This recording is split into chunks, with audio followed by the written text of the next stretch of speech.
At 99, he still dances, not as a memory or in archival footage, but in real time, in a world that has largely moved on from the genre he perfected and the people who shaped him. Yet he persists, moving through life with a warmth that touches every room he enters. Behind the familiar smile lies a life few fully know, a life of childhood distance, early struggles, battles with addiction, and love lost and regained. His story is not just about performance, it is about survival, reinvention, and the relentless pursuit of joy against all odds. Early life in Missouri. Born on December 13, 1925, in West Plains, Missouri, he grew up in a small, unremarkable town that offered little to dream about and even less to hold on to. His father, a traveling salesman, was charming but often absent, while his mother quietly held the family together with invisible strength. Together, they raised him and his younger brother in a household that functioned but offered little warmth. It was a home where emotional distance was the default, not cruelty, yet it left a void. Performance would become the boy's refuge and his path toward being truly seen. Finding solace in performance. From an early age, he realized that making people laugh was transformative. A perfectly timed stumble, an exaggerated expression, or mimicked voice could close the emotional distance in his household. He idolized comedy legends like Stan Laurel and Oliver Hardy, studying their work obsessively. By age 11, he thought like a craftsman, understanding that comedy required precision and patience. For him, performing was never about applause. It was about existence. The stage became his proof that he mattered, his only guarantee that he could be recognized and celebrated in a way his home could not provide. Military years and lessons.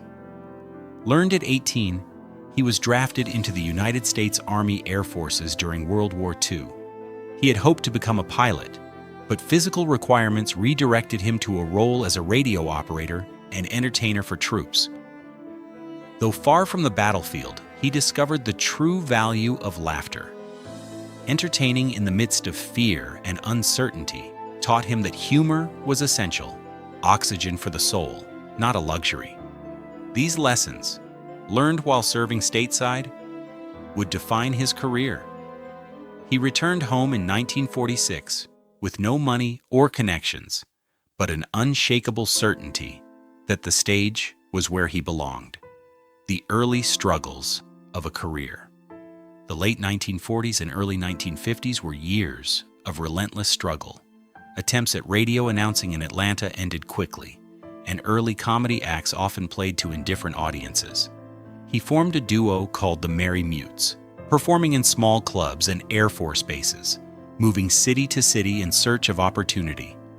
Despite clever timing and talent, success remained elusive. Yet he refused to stop. The failures only strengthened his resolve, cementing a stubborn, irrational belief in his destined path.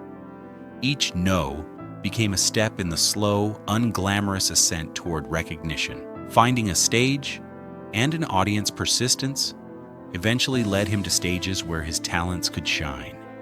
Each small triumph brought him closer to the wider audience he craved. When paired with a partner who matched his timing and warmth, their chemistry created moments of genuine magic. Their performances were not calculated. They were authentic exchanges of trust and joy between artists. It was in these connections, not in applause alone, that he found fulfillment. Over time, he began to build a career that would touch millions, proving that patient dedication and a commitment to craft could eventually rewrite destiny. Marriage and collaboration. His marriage to a fellow performer became one of the defining aspects of his life and career. Their bond extended beyond personal companionship into artistic collaboration, where trust and mutual understanding elevated both. Together, they created a television show that would capture the hearts of millions, blending physical comedy, verbal precision, and human warmth. The chemistry on screen mirrored their real-life connection, producing a joy that felt effortless, yet deeply intentional. Through this partnership, he discovered that art could be a shared language, one that made audiences and creators alike feel truly alive. Triumph amid loss. Even as his career flourished, life outside the spotlight brought challenges. Addiction threatened to destroy the very success he had fought to achieve. Marriages faltered, and loved ones passed away, leaving voids that could not be filled by performance alone. Yet he endured, learning that recovery and reinvention were not linear, but painstakingly incremental. Each step toward rebuilding was an act of courage. By confronting personal demons head-on, he discovered resilience, a deeper understanding of himself, and a renewed capacity to give joy without losing sight of his own needs and humanity. Legacy of a performer. His television show, though rooted in a bygone era of broad physical comedy, endures. It is studied by comedians, writers, and directors seeking to understand the fusion of humor and human warmth. His work remains accessible across generations, introduced to children by parents who grew up watching him. His success was not measured solely by technical skill or cultural innovation, but by the authenticity he brought to each performance. In giving himself fully, he created art that transcended time, leaving a lasting impact that continues to inspire both audiences and fellow artists. The essence of joy. Throughout his life, he demonstrated that joy is not a reward, but a practice. It requires effort, presence, and persistence, regardless of recognition or acclaim.